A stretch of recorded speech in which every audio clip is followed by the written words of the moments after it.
In 2002, my 18-year-old self sent an email to Dischord Records, the record label run by Ian Mackaye, Fugazi's singer and guitarist, requesting an interview for my extremely crappy online fanzine. And sure enough, I got a reply from Picciotto, his fellow Fugazi frontman. And he took the time to answer every single inane question that I emailed to him for this awful Yahoo GeoCities website that I had. I don't know if you're old enough to remember them, but it basically looked like an infant had coded it by today's standards. And it had probably been running for no more than 2 months, but he still took the time to respond to me, an 18-year-old kid, with no credibility or credentials whatsoever. This was a few months before I saw Fugazi on their final tour playing at the Manchester Academy, and to just give you a bit of context, other artists playing at the Academy that year included Nelly Furtado, Gary Newman and Nickelback. Now, not that I'd have wanted to, but the chances of me and my Yahoo website getting an interview with Chad Kroeger in 2002 were about as likely as me playing the Academy myself. But Fugazi responded. And what was most shocking about that to me was the fact that I wasn't shocked at all. I expected a reply, because Fugazi were punk as f***, and in my opinion the greatest punk band of all time, who in the early 90s, thanks to an indomitable independent spirit, achieved what I believe is punk's finest hour. Welcome to 2020 Sound, the channel where we take a look back at the underrated and overlooked in indie and alternative rock history. And while Fugazi have achieved a great deal of acclaim, I would say that they are a little more overlooked than some of their contemporaries, almost by choice really.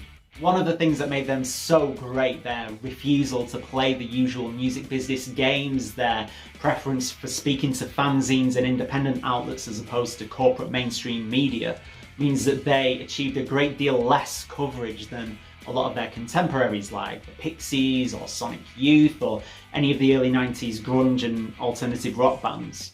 But it was a price worth paying, because they carved for themselves a space in rock history in which they stand alone. The title track of the band's final album, The Argument, features the lyric, "I'm on a mission to never regret." It's one of the last lines on the album, and it serves as a beautiful, poetic way of rounding off their whole body of work, because it kind of represents the passion which fueled everything that Fugazi did. It's that mission statement, that argument against unquestioning conformity, that sits at the very heart of the band. This isn't teenage angst. It isn't rebellion for its own sake. This is a life principle. To question and challenge the accepted structures, to ask why, and if the answer doesn't satisfy, to build something different. The Sex Pistols preached destruction.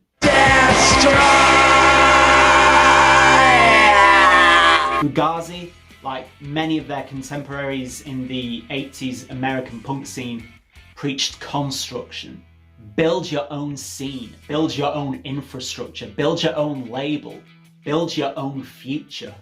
Growing up, I very rarely saw much coverage of Fugazi in the music press, presumably because, well, they wouldn't speak to them. But when I did see features, the focus was nearly always on the band's politics, both big P politics and small p politics, the causes that they supported, and also the way that they conducted themselves. Because that argument at the heart of the band saw them operate in a completely different way to other bands of a similar size, that was often the hook for any story that the music press ran on them. But that desire to challenge wasn't just limited to the way that they functioned within the music industry, it was integral to the music itself. And people don't talk enough about the actual music of Fugazi, because it was brilliant and it deserves more recognition. Ian Mackaye had been one of the pioneers of hardcore with Minor Threat, and had accidentally started a whole lifestyle movement with the song Straight Edge. But he'd grown sick of the rigidity of the style and the violence creeping into a lot of the shows at the time, and was looking to escape that with his next band, Embrace.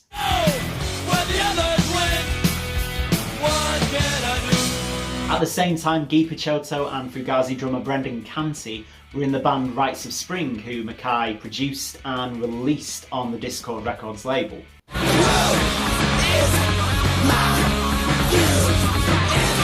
Both bands were amongst the first to be described as emotional hardcore and emo, and both were looking to forge a way forward, a new approach to punk which forgo the incessant beat of hardcore and embraced more heartfelt, more earnest lyrics and vocals that they probably felt people wouldn't be as inclined to just mindlessly slam dance to. Both bands didn't last that long, split up and splintered into other groups before Mackaye eventually formed Fugazi in 1987 with Canty on the drums and Joe Lally on the bass.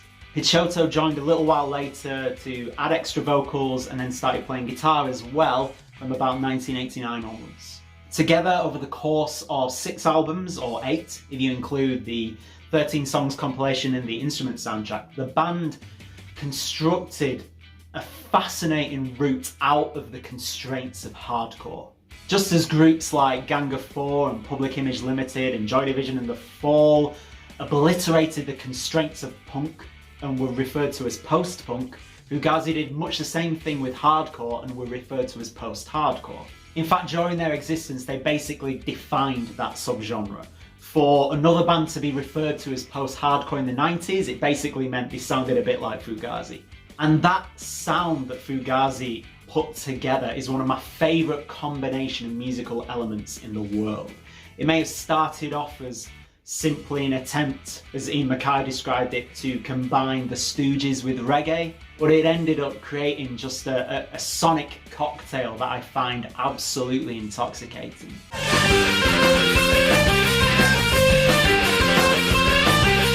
There are certain ingredients in music which usually mean I like something.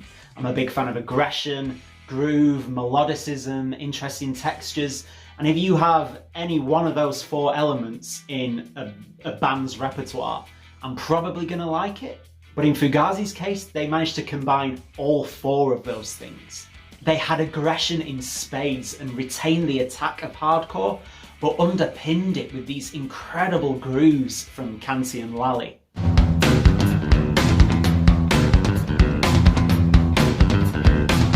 In fact, in many ways, Joe Lally is the band's secret weapon. When you watch them playing live, he's like a classic bass player in the mode of a Bill Wyman from the Rolling Stones or a John Entwistle from The Who, whereby he's this stoic, almost shy character on stage. Like you barely notice him while all the others are whipping up a storm around him. But it's him, it's what he's doing that is, making you involuntarily nod along to the grooves of the music. You don't notice him as much as the others, but he's absolutely vital. Melodically, Mackaye often spoke about his love of Queen and his desire to write songs that would inspire crowds to sing along.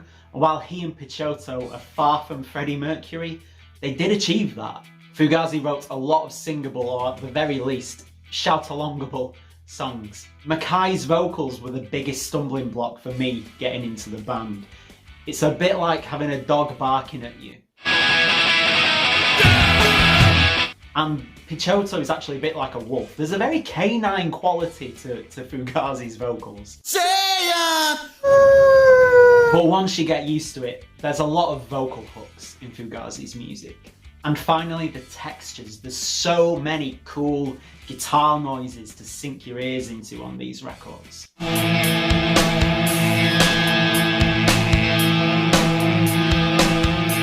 This isn't shoegaze, this isn't blissful, this is Sonic Youth style dissonance. This is noise to keep you on edge.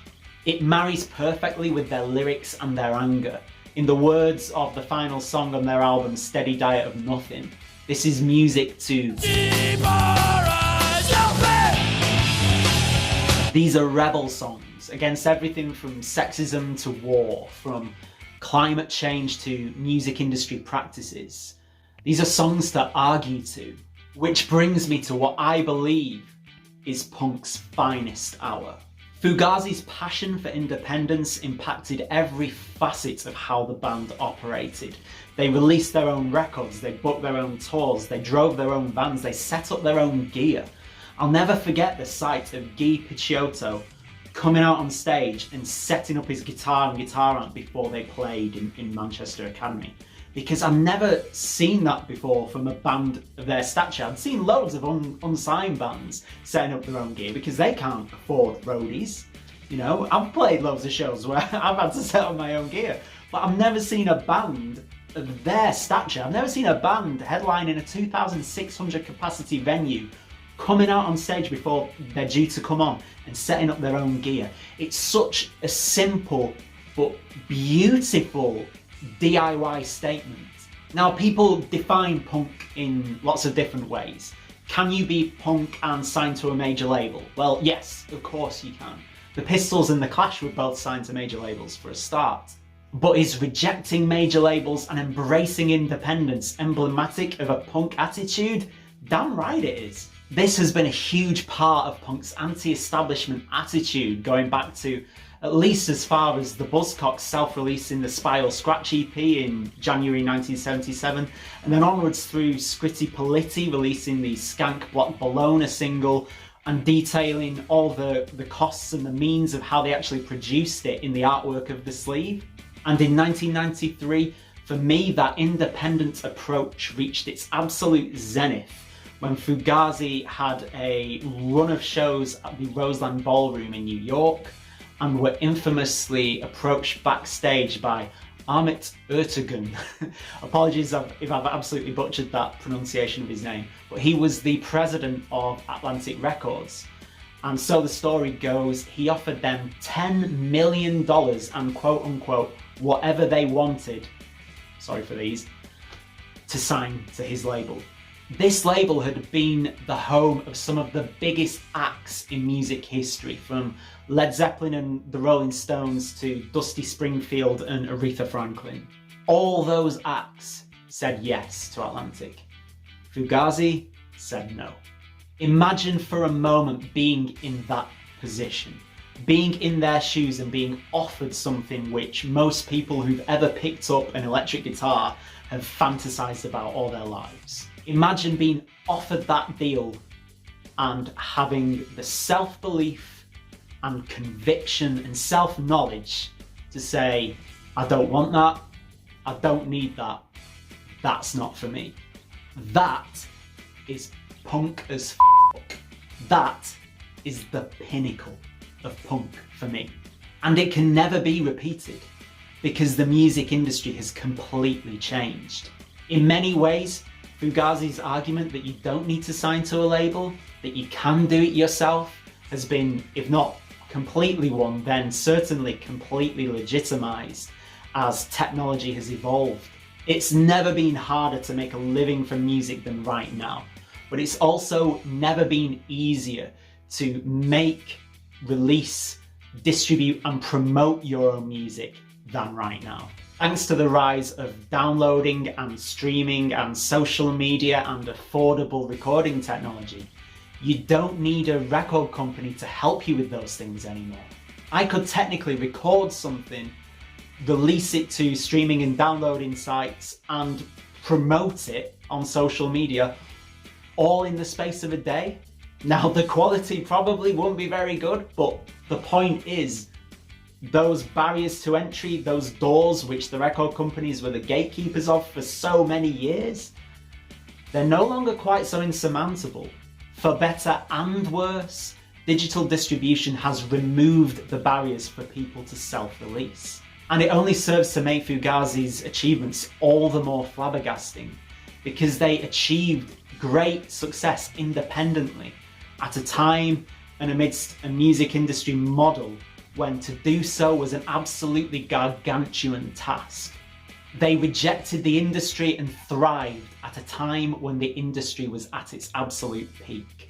They looked the establishment and a $10 million contract in the eye and said no. And for me, it doesn't get any more punk than that. Thanks so much for watching. Let me know what you think about Fugazi in the comments. If you enjoyed this video, do please give us a like and share it. And if you'd like to watch further videos all about underrated and overlooked music from indie and alternative rock history, do please subscribe.